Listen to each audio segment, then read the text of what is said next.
భక్తి సమాచారం. వాట్సాప్ ఛానల్లో జాయిన్ అవ్వండి. అన్ని విశేషాలు ఎప్పటికప్పుడు తెలుసుకోండి. ఈ మత్స్యావతారం తర్వాత కూర్మావతారం అప్పుడు జరిగినప్పుడు ఈ భూమి ఏర్పడింది. ఈ భూమి ఏర్పడ్డప్పుడు ఇది ఎలా నిలబడుతుంది? మరి దానికి ఒక కక్ష ఉండాలి. సౌరమండలం ఏర్పడినప్పుడు కక్షలో అది నిలబడాలి. ఆ కక్షలో నిలబడే క్రమంలోనే అది నిలవడానికి చేసినటువంటి ప్రయత్నమే మనం చెప్పుకునే వరాహావతారం. కానీ యజ్ఞవరాహావతారం ముందే జరిగింది. అంటే భూమి మనకి మొట్టమొదటి సృష్టి జరిగిన ముందే ఇది వైవస్వత మన్వంతరంలోని కథ కదా. అందువల్ల అంతకుముందే భూమి ఏర్పడింది. అది మనం ఇప్పుడు చెప్పుకుంటున్నాం, కూర్మ వరాహావతారంగా చెప్పుకుంటున్నాం. దీని వెనుక పక్కన ఆ రాక్షసులు ఉంటారు, ఆ కథలు అవన్నీ పక్కన పెడదాం. రాక్షసులు అంటే నెగిటివ్ ఎనర్జీ. నెగిటివ్ ఎనర్జీని ఎప్పుడు మనం పాజిటివ్ ఎనర్జీతో దాన్ని చేసుకుంటూ వస్తేనే మనకు కావాల్సినవి వస్తాయి. అందువల్ల రాక్షసులు దేవతలు వీళ్ళ యుద్ధం జరుగుతూనే వచ్చింది. బాగా గమనించండి, మత్స్యావతారంలో మానవులు లేరు, కూర్మావతారంలో మానవులు లేరు, దేవతలు రాక్షసులే. ఆ తరువాత వరాహావతారంలో మళ్ళీ లేరు, మానవులు లేరు, భూమి ఉద్ధరించబడింది.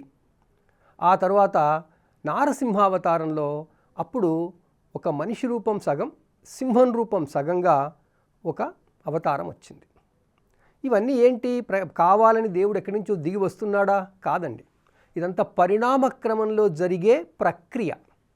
ఈ ప్రక్రియలన్నీ కూడా మనకు అర్థం కావడం కోసం ఆనాడు మనకి ఈనాడు ఉన్నంత దాన్ని ఏమంటాం, వైజ్ఞానిక దృష్టికోణం లేదు ప్రతి విషయాన్ని చూడడంలో. చెప్పేది వినడం వరకే. ఎందుకంటే అప్పుడు నాగరికత చాలా తక్కువ, ఇలాంటి ఆలోచనలు చాలా తక్కువ. అందువల్ల అప్పుడు వీటన్నిటిని అర్థం చేసుకోవడానికి మన వాళ్ళు కథలుగా చెప్పారు. ఆ కథల్లో ఎక్కడా కూడా వైజ్ఞానికతని పక్కన పెట్టలేదు. వాళ్ళు చెప్పిందంతా వైజ్ఞానికతదే. ఈ పురాణాలలో అన్ని చోట్ల కూడా, అన్ని పురాణాలలో కూడా అత్యంత రహస్యమైనటువంటి విజ్ఞానం దాగి ఉన్నది. అది ఈ కాలంలో మనం తీసి దాన్ని మనం అర్థం చేసుకోవాల్సిన అవసరం వస్తుంది. లేకపోతే కథలుగా, కామిక్స్ బుక్స్గా మైథాలజీ అంటారు. ఆ మైథాలజీ ఏంటండి? మీదంతా మిత్ కాదు. మైథాలజీ అంటే మిత్. మరి ఇలాంటి కథలే పాశ్చాత్య దేశాల్లో కూడా ఉన్నాయి. ఎందుకున్నాయి అంటే కాలక్రమంలో నాగరికత పెరుగుతున్నప్పుడు ఇక్కడ భారతదేశము లేదా భారతీయ ప్రాంతంలో కర్మభూమిలో విలసిల్లిన విజ్ఞానం అంతా కూడా వలసలు వెళ్ళినప్పుడు వాళ్లకు తెలిసినంతప్పుడు అప్పుడు తీసుకెళ్లారు వాళ్ళు.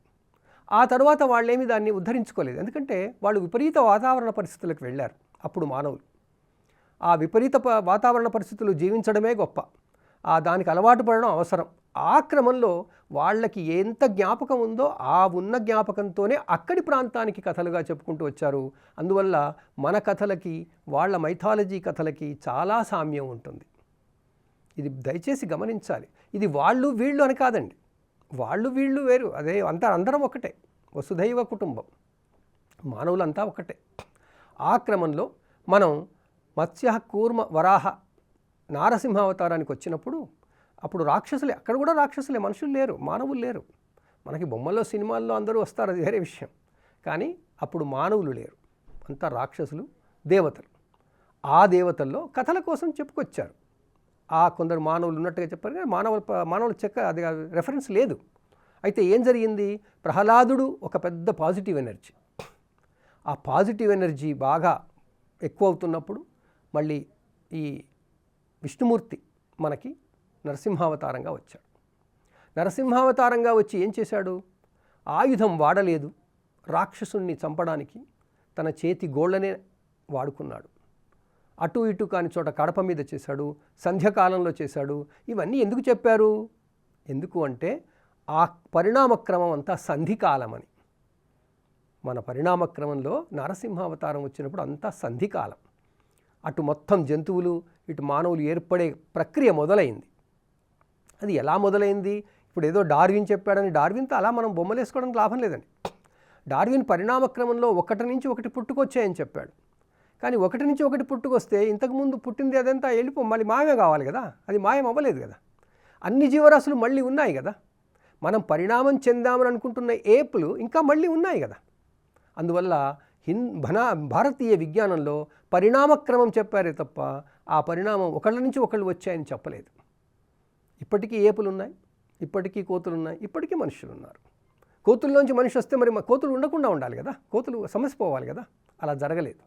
ఆ విధంగా మనకి ఈ నరసింహావతారం తర్వాత భూమి అంతా కూడా అడవులతో, నదులతో, సముద్రాలతో నిండి ఉంది. అప్పుడు వామనుడు వచ్చాడు.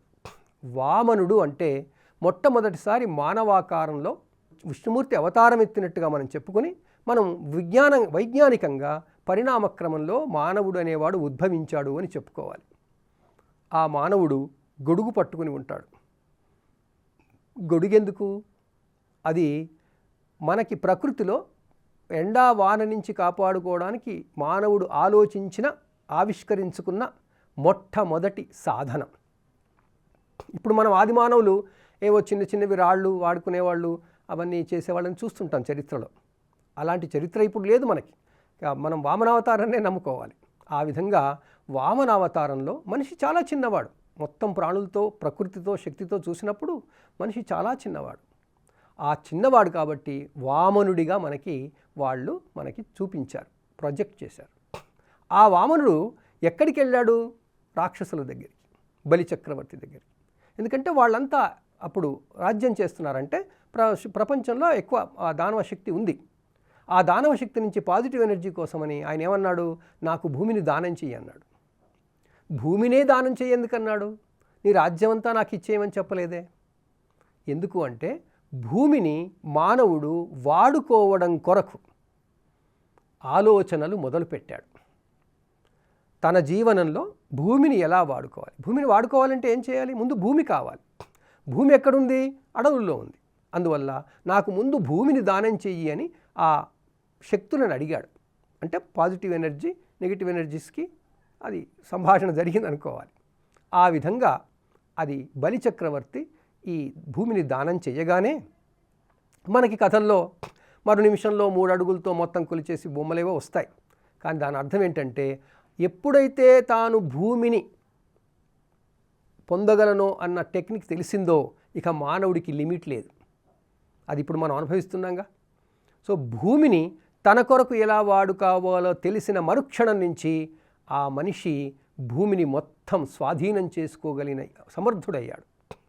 అందువలన భూగోళం అంతా కూడా మనం ఆక్రమించాడు అని ఆ వామనుడిని మనం వర్ణిస్తాం. ఆ వామనుడు ఒక పాదంతోనే చేశాడు అంటే ఇంకా మానవుడికి, ఆ మనిషికి ఇంకా ఆలోచనలు ఎక్కువ ఉన్నాయి, క్రియేటివిటీ చాలా ఉంది.